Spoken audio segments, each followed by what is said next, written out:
Radio Cleu, tu punto de encuentro. Bien, amigos, ya estamos de regreso aquí en nuestro programa Se hace camino al andar. Verdaderamente encantados de tener como invitado al licenciado José Luis Sánchez García, una persona que conoce mucho de la historia de Cleu y es uno de los que contribuyeron para que hoy Cleu tenga las dimensiones que tiene, y nuestros compañeros que hoy viajan en huellitas y todo, pues se ha alivianado la labor que obviamente representa el esfuerzo de todos los que han venido caminando con Cleu a través del tiempo. Ya les decía, él iba con su mochilita ahí en las combis, el proyector de diapositivas sí que pesaba, sí, y además había que acomodar las diapositivas. Era una labor titánica, pero una labor que rindió sus frutos, y ahora estamos aquí con esta institución con más de 10 campus, con la Escuela de Negocios, con esto que es Radio Cleu, y las expectativas de crecimiento que todavía se tienen. Pero hasta ahora nos ha contado acerca de su trayectoria, cómo vio surgir Cleu, la publicidad, pero él también ha sido director de algunos campus donde los fue a echar a andar. De hecho, estuvo tanto en Oaxaca, ahí no de director, pero sí fue a hacer los trámites y las labores iniciales. Estuvo en el Distrito Federal y en Guadalajara, ahorita nos va a contar. De hecho, pues quiero que nos cuentes de esas odiseas que tuviste. Yo, la verdad, cuando le designaron que iba a ser el director del Distrito Federal, hoy Ciudad de México, se lo dije y no me dejará mentir, le tocó bailar con la más fea. Sí, es. Y les digo, ¿por qué le decía yo se lo expliqué en su momento, y ya él después me contó una anécdota que también vivió. Le tocó bailar con la más fea porque México, la Ciudad de México, es un monstruo. E ir allá a implementar estudios universitarios cuando siempre sucede al revés, es una labor más que titánica. Así es, efectivamente. Es cierto lo que se está comentando en estos momentos. Después de esa labor de convencimiento, de que conocieran Cleu, sobre todo Cleu Puebla, que es la institución matriz, la visión de crecimiento que tenían nuestros directivos, el doctor José Luis Pérez Ángeles y la licenciada Elia Moreno, que nunca desviaron sus objetivos, siempre se mantuvieron sobre una misma línea, cosa que es una escuela que nos dejaron a muchos también, ¿no? De seguir con esa meta hasta cumplirla. Una de esas metas era precisamente el crecimiento institucional, sobre todo porque este tipo de estudios, que ya empezaba a generar un boom muy fuerte, precisamente al ver a nuestros alumnos con su bata, al decir, yo voy a ser un especialista, un profesional, un científico en determinar e investigar por qué se comete un delito y cómo se hizo. Eso le fue causando mucha expectativa a los chicos, pero no solamente por la imagen, sino también darse cuenta que es una carrera y un estudio muy importante, noble, porque contribuye precisamente a mejorar nuestra sociedad, previniendo la conducta antisocial. Y bueno, pues esto da como pauta el crecimiento, y bueno, pues a nuestros altos directivos tienen la gran idea de expandir los estudios de Cleu. Y después de ser una sola institución en Puebla, se tiene como objetivo abrir Oaxaca y el Distrito Federal, hoy Ciudad de México, dos sedes, dos estados, donde previo a un estudio ya se había determinado y tomado la decisión de que ahí se tenía que hacer. Obviamente, al tener ya un poco más de colaboradores en la institución, se nos asigna a cada quien abrir un campo, una sede. Se abre Oaxaca y a su servidor le asignan abrir el DF. Obviamente, efectivamente, como lo comentas, y después lo entendí, bailar con la más fea, ¿no?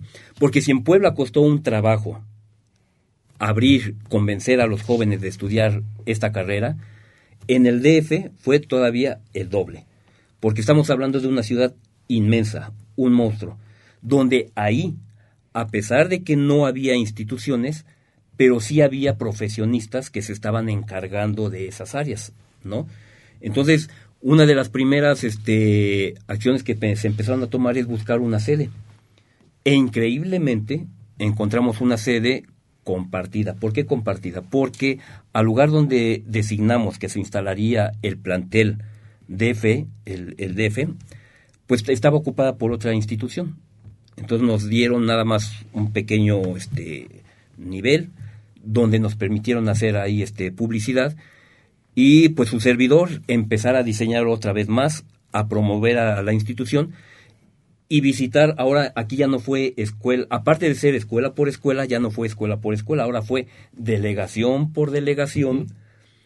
En cada departamento de servicios periciales de cada delegación, que son 12 y están retirados por allá y por acá, que eran 2-3 horas de camino para llegar. Y aparte de eso, empezar a dar publicidad para los funcionarios de cada delegación, de cada sede. En cada delegación había un departamento u oficina de procuraduría, de peritos sobre todo.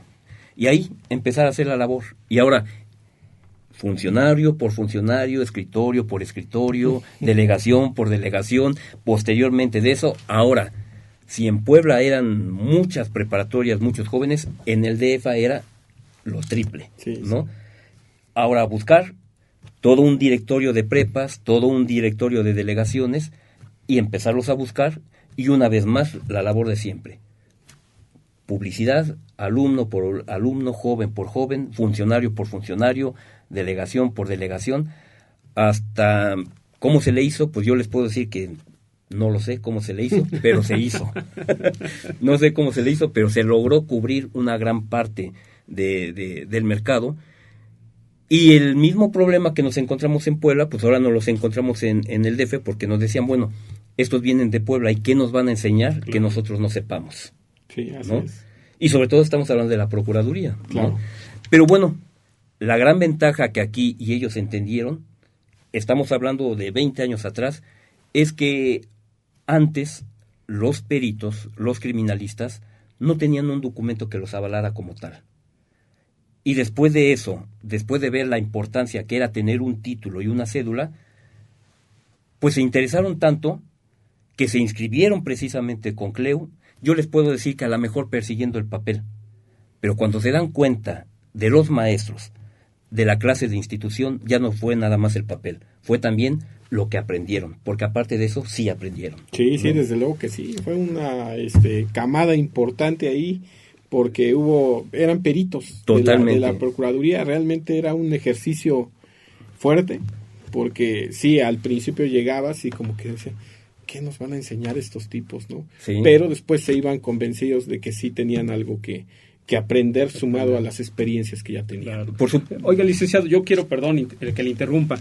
¿Cómo es que se llevaban a cabo las prácticas en ese entonces? ¿Cómo eran sus laboratorios? ¿Cómo inician? ¿Tenían reactivos? ¿Tenían, pues no sé, elementos para hacerlo? ¿Cómo es que lo hacen? Pues realmente podemos decir que sí teníamos un laboratorio, pero con unas condiciones totalmente diferentes a como hoy orgullosamente se pueden mostrar y decir que CLEU es una institución que cuenta con laboratorios totalmente especializados, ¿no? Pero en aquellos tiempos del inicio tan difíciles, eran cosas que solamente podía tener la Procuraduría, Sí. solamente ellos lo podían tener. Entonces las prácticas se llevaban a cabo con los elementos que el mismo maestro llevaba, ¿no? Vamos como un ejemplo, una prueba de dactiloscopía, como estamos comentando aquí, que antes, hoy se utiliza el cañón, el proyector y un material didáctico muy padre, muy, muy bonito de acuerdo a los tiempos y la tecnología que se está utilizando. Claro. Pero en aquellos tiempos, cuando no había todavía el proyector, se tenía que utilizar el proyector de diapositiva o el proyector de acetatos, Sí, ¿no? Sí. Se ponía el proyector, se ponía el acetato en la pantalla y se reflejaba en la pantalla o la pared o lo que tuviéramos. Y ahí se empezaba a enseñar. Y la práctica se llevaba a cabo que el maestro, conociendo las carencias propias y justificadas de la institución al ser una escuela de nacimiento, pues muchas veces se llevaban a los alumnos a hacer práctica a un determinado lugar. Sí. Pero posteriormente, con la visión de crecimiento que nos han implementado nuestros directivos, nuestros líderes, fuimos adquiriendo poco a poco el equipo. poco a poco. Los primeros equipos que se empezaron a adquirir, si mal no recuerdo, fueron material para dactiloscopía, ¿no? Sí, para sí. dactiloscopía, la luz negra, se empezó a formar los laboratorios con la asesoría de gente que realmente sabía cómo se tenía que implementar. La cuestión de los laboratorios sí fue una labor difícil, pero yo les puedo asegurar que el alumno aprendió mejor, porque ante la carencia, la necesidad de aprender, lo llevó a investigar mucho mejor. Sí, ¿no? se improvisó, y eso hizo que los chicos realmente aprendieran. Y yo les puedo decir que actualmente, en cualquier estado, en cualquier lugar donde vayan y vean un perito, seguramente se van a encontrar a alguien que proviene de CLEU. Y entonces eso es algo muy, muy importante para nosotros. Entonces, si el docente, por decir, trabajaba, no sé, en alguna procuraduría, ¿se los llevaba entonces a practicar algún laboratorio? Se los llevaba o llevaba su propio equipo, claro. sus propios implementos, ¿no? O les pedía a los chicos hacer esto. Bien. Y con la asesoría de ellos, y fue así como fueron, y los chicos contentos, porque se daban cuenta que realmente estaban aprendiendo. Sí, del conocimiento, ¿no? De la experiencia. Sí. Y eso nos dio la pauta de ir, y de alguna forma también irnos relacionando con la gente que conocía cómo se debe de manejar un reactivo para un laboratorio. Y eso le dio mucha importancia para nuestra institución, para nuestros planteles, y yo les puedo asegurar que los chicos realmente conocieron lo que es trabajar con lo que se tiene, y eso les dio una calidad de trabajo y de investigación que hoy hacen nuestros jóvenes expertos en el área. Licenciado, ¿usted recuerda con cuántos alumnos se inicia el proyecto CLEU aquí en Puebla, en México? Sí, lo tengo muy, muy presente. Yo creo que el proyecto CLEU en Puebla se inició aproximadamente con 20 alumnos. Luego viene una segunda generación mucho más pequeña de 12. De 12, ya lo comentaban, sí. Luego vuelve a tener un pequeño crecimiento. Pero yo le puedo decir que realmente cuando empieza el crecimiento de CLEU fue una vez que cambiamos de sede en la 41 Poniente, y ahí viene todo el crecimiento de la institución. Esto nos dio pauta a crecer más en más lugares. Y estamos hablando ahorita del DF. No estamos tocando el tema también, que son las mismas circunstancias que les tocó pasar en Oaxaca, y posteriormente, después de eso, viene otra sede más, que es la ciudad de Guadalajara. Sí. Y bueno, pues vamos a tener que hacer otro programa, porque hoy nos hemos quedado cortos, todavía nos falta platicar sus experiencias en Guadalajara, que ahí sí son muchas. y bueno, y lo que ha hecho posteriormente, porque también fue a Hermosillo, ha estado en otros campus ahí estableciendo este crecimiento de CLEU, y pues nos lo va a comunicar. Él ha sido pues quien estuvo encargado de la publicidad, director del Distrito Federal, director en CLEU Guadalajara, obviamente también estuvo un tanto en Hermosillo cubriendo ahí un periodo yendo también a revisar todo el mercado en su momento, bueno, más bien el edificio, en la escuela de actuación, que ahí también nos falta contar esa historia que le hace mucho al teatro, porque él tiene sus raíces actorales, y ahí es donde además conoce al licenciado Juan Carlos Camacho, que estuvo participando en la escuela de actuación, y porque tanto el licenciado José Luis Sánchez García como la licenciada Elia Moreno Martínez pues tienen sus orígenes en la actuación, y de eso nos falta comentar otro rato, así es que está hecha la invitación para que hagamos un segundo programa. Adelante, por supuesto, claro que sí. Y hoy nos dio mucho gusto que nos acompañaras. Muchas gracias por aceptar la invitación. Estamos aquí para servirles, pues espero que esas experiencias pues sirvan de algo, y realmente a mí me deja muy a gusto compartir con ustedes estas experiencias. Comentarles que lo que se acaba de platicar es algo muy generalizado, pero realmente lo que se hizo, el trabajo que se ha hecho y no se ha dejado de hacer, es bastante amplio, sí, ¿no? Mucho, muy amplio. Mucho que contar. Y bueno, pues a la orden, cualquier cosa, aquí estamos para servir. Pues vamos a hacer un segundo programa. Por el día de hoy eso es todo en Se hace camino al andar. Platicar de liderazgo pues con un líder, pues creo que es bastante idóneo para los fines del programa. Como cada lunes, amigo, un placer acompañarte en la conducción. Nos vemos aquí el próximo miércoles en La Huella en el Tiempo. Gracias, amigo, por el favor de su atención. Muchísimas gracias. Les invitamos a que continúen con la programación de Radio CLEC. Para hablar de liderazgo en Se hace camino al andar, es el sitio correcto. Muchas gracias. Sean felices. Hasta la próxima. Gracias.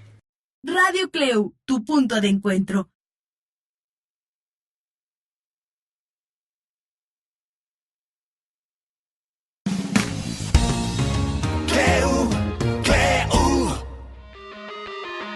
Se hace camino al andar.